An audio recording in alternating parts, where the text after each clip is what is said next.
ஹாய்ங்க, last வீடியோவில் சொல்லியிருந்திருப்பேன் sponge மட்டும் எப்படி செய்யலான்னு சொல்லி தனியாக ஒரு வீடியோ எடுத்து போடுறதா சொல்லியிருந்தேன். ஸோ இன்றைக்கி நமக்கு வந்திருக்கிற ஆர்டர் செய்யும் போதே பார்த்திங்கன்னா பிளாக் கரண்ட் தான் செய்ய போகிறோம். ஸோ அதுக்காக நம்ம ஸ்பாஞ்ச் ரெடி பண்ணும்போதே உங்களுக்கு மெஷர்மெண்ட் டீட்டெயில்ஸ் எல்லாமே இந்த லாங் வீடியோவில் நான் கொடுத்துருவேன். கண்டிப்பாக செக் பண்ணி பார்த்து நீங்கள் ஸ்பாஞ்ச் ஓடிஜியில் மட்டும் கிடையாது, ஸ்டவ்லேயுமே நீங்கள் எப்படி வச்சு செய்யலான்னு சொல்லி ஃபுல் டீட்டெயில்ஸுமே இதில் வந்துடும். ஸோ மிஸ் பண்ணாமல் கண்டிப்பாக ஸ்கிப் பண்ணாமல் கடைசி வரைக்கும் பாருங்கள். ஓகேங்க, 1 kg ஸ்பாஞ்சுக்கு என்ன தேவைங்கிறது எல்லாமே இங்கே ரெடி பண்ணி எடுத்து வச்சாச்சு. இப்போ என்னென்ன பொருள் இருக்குதுன்னு பார்த்துடலாமா? ஃபஸ்ட்டு மைதாங்க, மைதா எடுத்துக்கிட்டோம். மைதா கூட பார்த்திங்கன்னா என்ன மிக்ஸ் பண்ணணுன்னா பேக்கிங் பவுடர், பேக்கிங் சோடா, இது எல்லா மெஷர்மெண்ட்டுமே உங்களுக்கு வந்து டிஸ்கிரிப்ஷனில் கொடுத்துட்றேன், செக் பண்ணிக்கோங்க. மைதா கூட மிக்ஸ் பண்ண வேண்டியது packing powder, baking soda. Next பார்த்திங்கன்னா எக்கு 4 எடுத்து வச்சுருக்கேன். இது எல்லாமே 1 kgக்கான மெஷர்மெண்ட்டு. 4 எக்கு எடுத்து வச்சுருக்கேன். சுகர் வந்து பவுடராக அரைச்சி வச்சுருக்கேன். ஓகேங்களா? சுகர். ஆயில் எடுத்து வச்சுருக்கேன். என்ன ஆயில்னு பார்த்தீங்கன்னா ரீஃபண்ட் ஆயில், சன்ஃப்ளவர். இது பார்த்திங்கன்னா வெண்ணிலா எசன்ஸ். இந்த டின்னில் தான் இன்றைக்கி செய்ய போகிறோம். ஓகேங்க, இப்போ 1 kg ஸ்பாஞ்சு செய்ய என்னென்ன தேவைன்னு சொல்லி எல்லாமே நம்ம எடுத்து வச்சுட்டோம். இப்போ நெக்ஸ்ட்டு இதோட ப்ராசஸ் எப்படிங்கிறத பார்த்துடலாம். எப்பயுமே எக் பீட் பண்ணுறப்ப பார்த்தீங்கன்னா பீட்டரை எக்கில் வச்சதுக்கு அப்புறமா வந்து ஃபஸ்ட் ஸ்பீடில் வச்சு ஸ்டார்ட் பண்ணுங்கள். எக்கில் 1 teaspoon vanilla essence, 1 pinch salt, இது மட்டும்தான் நம்ம சேர்த்திருக்கோம். எக்கோட கலர் கொஞ்சம் மாறுற வரைக்கும் நல்லா பீட் பண்ணி எடுத்துக்கோங்க. அதுக்கப்புறம் நம்ம அரைச்சி வச்சுருக்கிற சுகரை 3 பாகமாக பிரித்து ஒரு முறையும் சேர்க்கும் போதும் நல்லா மிக்ஸ் பண்ணிவிட்டு சுகர் நல்லா மிக்ஸ் ஆகிடுச்சு, அதாவது ஃபுல்லாக கரைஞ்சிடுச்சு அப்படின்றப்போ செகண்ட் பேட்ச் சேர்த்துக்கோங்க. அதையும் ஃபுல்லாக பீட் பண்ணிவிட்டு அதுக்கப்புறம் தேர்ட் பேட்ச் சேர்த்துக்கோங்க.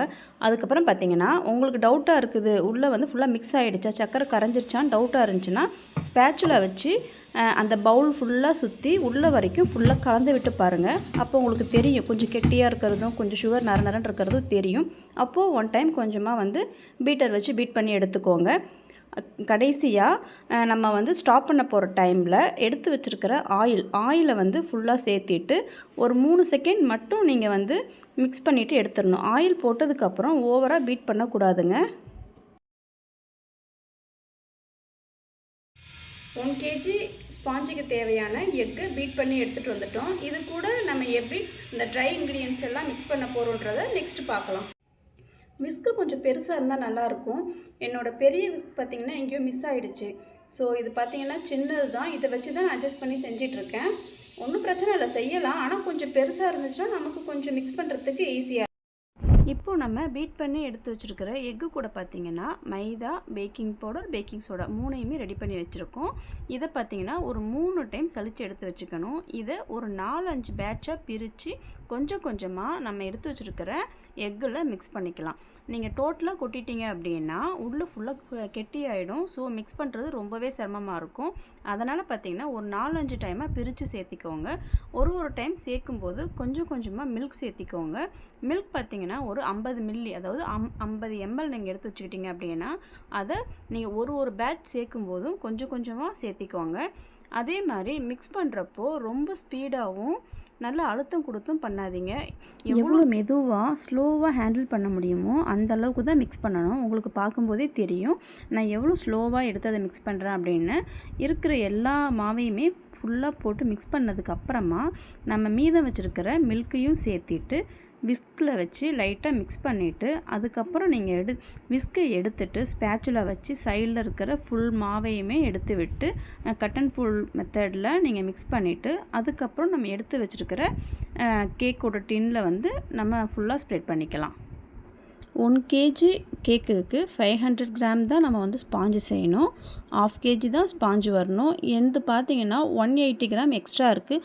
ஸோ இதை ஒரு பெண்டோ கேக்காக கூட நான் இன்னொரு டின்னில் சேர்க்கலாம். ஆனால் நான் அப்படி சேர்க்க கிடையாது. நான் அப்படி இன்னொரு டின்னில் சேர்க்காமல் இதே டின்லேயே 680யுமே ஃபுல்லாக போட்டுக்கிட்டேன். இப்போது 1 kgக்கு தேவையான பேட்டர் ரெடி பண்ணிட்டோம். ஒரு ஸ்டிக் மட்டும் வச்சு ஃபுல்லாக மிக்ஸ் பண்ணிக்கோங்க. அடியில் ஏர் பபிள்ஸ் இருந்துச்சு அப்படின்னா ஃபுல்லாகவே உங்களுக்கு ரிமூவ் ஆகிடும். டேப் பண்ணணுங்கிற அவசியம் கிடையாது. ஸ்டிக் வச்சு ஃபுல்லாக மிக்ஸ் பண்ணிங்க அப்படின்னாலே ஏர் பபிள்ஸ் எல்லாம் உங்களுக்கு வந்து ரிலீஸ் ஆகிடும். இப்போ ரெடி ஆகிடுச்சு. 180 டிகிரி செல்சியஸில் ப்ரீ ஹீட்டான ஓடிஜியில் சேம் ப்ராசஸ் தான். ப்ரௌனியாக இருந்தாலும் எந்த கேக்காக இருந்தாலுமே 10 மினிட்ஸ் கன்ஃபார்ம் ப்ரீ ஹீட் பண்ணியே ஆகணும்.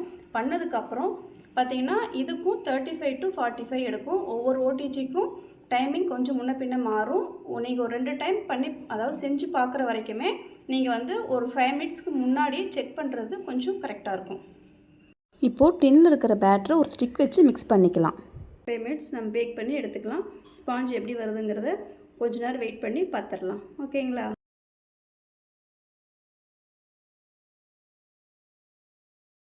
இப்போது பார்த்தீங்கன்னா பேட்ரு வச்சு டைமிங் செட் பண்ணிட்டோம். ஸோ பேக் ஆகிட்டுருக்கு. கரெக்டாக 35 to 45 பார்த்தீங்கன்னா எனக்கு கரெக்டாக பேக் ஆகிடுச்சு. நம்ம வந்து ஸ்பாஞ்சை டச் பண்ணுறப்போ அது உள்ளே குழி மாதிரி போச்சுன்னா இன்னும் பேக்கிங்க்கு டைம் எடுத்துக்கும்னு அர்த்தம். நம்ம டச் பண்ணுறப்போ உள்ளே போய் மேலே வந்து உப்பி வந்துச்சு அப்படின்னா பேக்கிங் ஓகே ரெடி ஆகிடுச்சு, டைமிங் பர்ஃபெக்டாக ரெடி ஆகிடுச்சின்னு சொல்லி அர்த்தம். ஒரு ஸ்டிக் வச்சு நடு சென்டரில் நீங்கள் குத்தி பார்த்தீங்கன்னா ஒட்டாமல் வந்துச்சு அப்படின்னா ஓகே ஸ்பாஞ்ச் ரெடின்னு சொல்லி நம்ம ஸ்பாஞ்ச் எடுத்து ஆற வச்சு கட் பண்ணி நமக்கு என்ன மாடல் வேணுமோ நம்ம ஸ்டார்ட் பண்ண வேண்டியது தான். நெக்ஸ்ட் வீடியோவில் பிளாக் கரண்ட் கேக் மாடல் பார்க்கலாம்.